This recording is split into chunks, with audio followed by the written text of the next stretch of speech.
This happened back in Halloween 2023. I was 22 at the time, now I'm 25.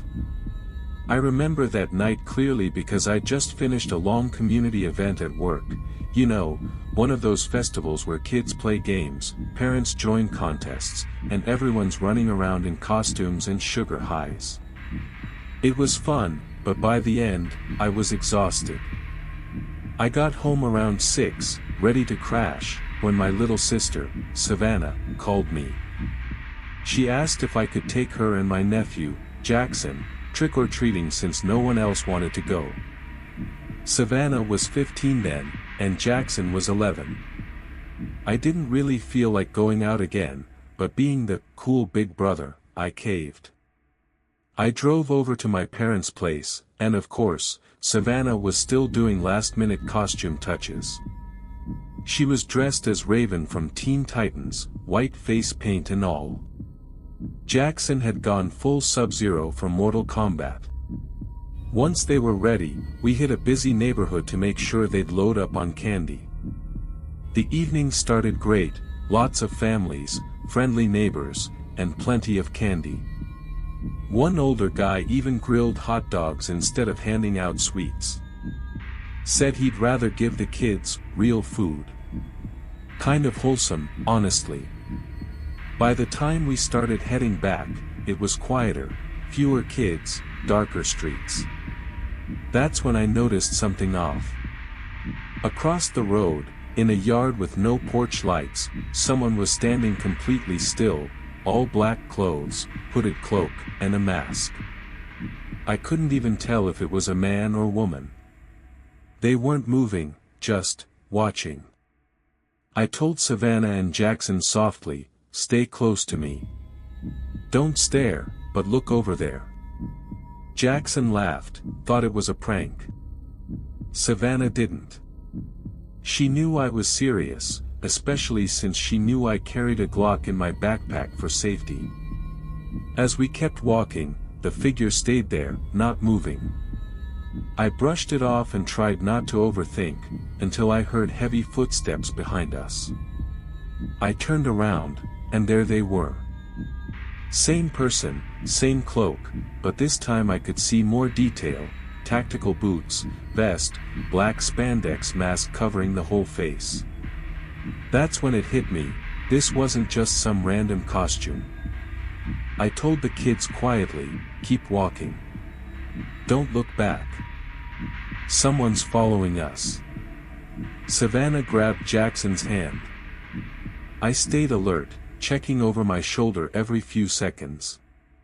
The figure kept a steady pace, always about the same distance behind us. When we reached the car, they were still coming closer. I'd had enough. I pulled out my Glock and pointed it at them, yelling, "Why are you following us?" They froze, hands up, then slowly removed their mask. It was a woman, maybe in her 30s, pale, emotionless face. She said in this robotic tone, "I'm an undercover officer. There was a break-in nearby. I saw you acting suspiciously." I lowered my gun slightly, confused. None of it made sense. Why would an undercover cop be wearing tactical gear and a cloak? Why just stand in a dark yard? When I questioned her, her expression changed, cold, irritated, almost predatory. Then she smiled. "If you didn't have that gun," she said, "this night would have ended a lot differently for you." Right then, 4 more figures stepped out from between houses, 3 men and another woman, all in tactical gear. "Get in the car," I told Savannah and Jackson.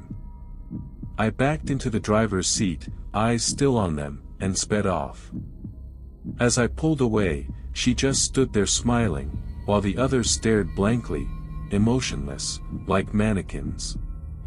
The drive home was silent. I dropped them off safely, but I couldn't stop replaying it in my head.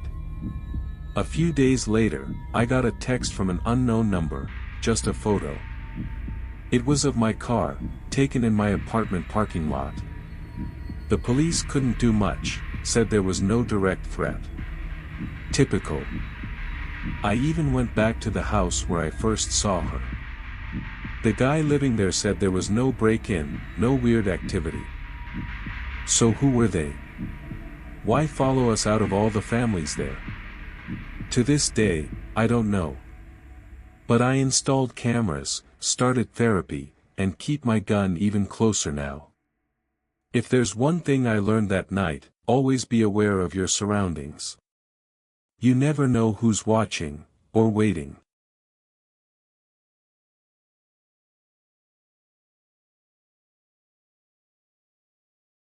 I was 12 years old when this happened, Halloween night, years ago. My family decided to spend a weekend at a small resort instead of trick-or-treating at home. It was one of those cozy places with a few cabins, a lake, and a big open field for games and hayrides. By day, it was charming. By night, surrounded by black woods and distant owl calls, not so much. When we arrived, the smell of campfire smoke and candy apples filled the air. Kids in costumes ran around, laughing. I even made a new friend, a kid named Ryan, who was staying in the cabin next to ours. That night, around 7, we all went on the haunted hayride, torches lining the dirt trail, actors in zombie makeup jumping out to scare people. It was the usual fun Halloween stuff, until we got to the darker part of the woods. That's when I saw him. A man standing just beyond the light. Not in costume, just a black jacket, jeans, and a baseball cap pulled low.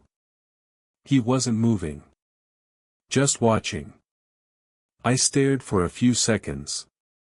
Couldn't see his face, but I could feel his eyes on me. When I looked away and back again, he hadn't moved an inch. The hayride ended, and I tried to forget about it. Later, while hanging out near the bonfire with Ryan, I saw him again, standing near the tree line, still watching. He wasn't part of the crowd. He wasn't talking to anyone. Just standing there, eyes on us. Ryan brushed it off, said he was probably a parent or worker. I wasn't so sure. Eventually, around 9, most families had gone back to their cabins, but Ryan and I weren't tired yet. We decided to walk a short trail behind the cabins, just to mess around. We had flashlights, dared each other to keep going. After a few minutes, we stopped near a clearing with a private property sign. That's when we heard footsteps, slow, heavy ones coming from deeper in the trail. Ryan whispered, probably another kid, but the steps were too heavy. Then we heard a man's voice, "Hey, boys." He stepped into the light, same jacket, same hat. "You like candy?" he said, holding up a Reese's cup. "I've got plenty more in my cabin. Come on, I'll give you some." I'll never forget how cold his voice sounded. Ryan went pale. I whispered, "Run." We sprinted back toward the resort, the sound of boots pounding behind us. I didn't dare look back until we reached the bonfire area, shouting for help. Adults turned, confused. When I looked back, he was gone. My dad and others searched the woods, but they didn't find anyone. The police came later, took our statements, searched again, nothing. The man was never found. No one saw him check in. No one recognized him. For weeks after, I thought I saw him, outside stores, near school parking lots, but it was always someone else, or maybe not. Now that I'm older, I realize how close we came to disappearing that night. If we'd taken one step toward him, I probably wouldn't be here telling this story.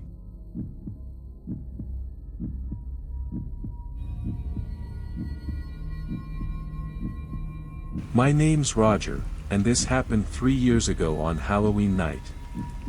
I was 26 then, living with my girlfriend just outside of town. She was away with her family that weekend, so it was just me and a big bowl of leftover candy. I'd handed some out earlier, then kicked back to watch horror movies. By 10:30, things had gone quiet, porch lights off, kids done for the night. I was half watching a movie when I heard a faint knock at my side door. When I opened it, nobody was there. Just the cold air and a quiet driveway. I figured it was a prank and went back to my couch. 15 minutes later, another sound, but this time, from the back door.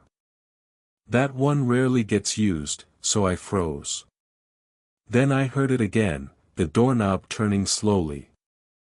I crept into the kitchen, keeping low, and peeked through the window. There was a man crouched by the door, dark clothes, cracked Halloween mask pushed up on his head, and a crowbar in his hand. Calm. Focused. Not a kid playing a prank, a grown man trying to get in. I quietly backed away, called 911, and whispered what was happening. The dispatcher told me to stay hidden and stay on the line. Then I heard the window screen pop off. He'd moved to the basement window. A second later, glass cracked. My blood ran cold. He was breaking in, knowing I was there. The dispatcher kept talking to me, keeping me calm, until I saw flashing lights through the front blinds. Relief hit like a wave. Police cars pulled up just as the man bolted from behind the house. He didn't make it far, officers tackled him near my driveway. They showed me what he had on him: crowbar, duct tape, zip ties, knives, and rope. He wasn't after money. He had a plan, and I don't even want to imagine what it was. Turns out, he'd been linked to other break-ins, even some missing persons cases. To this day, I can't enjoy Halloween the same way. Every knock, every noise outside, sends my heart racing. Because now I know, sometimes the scariest monsters on Halloween aren't wearing masks for fun.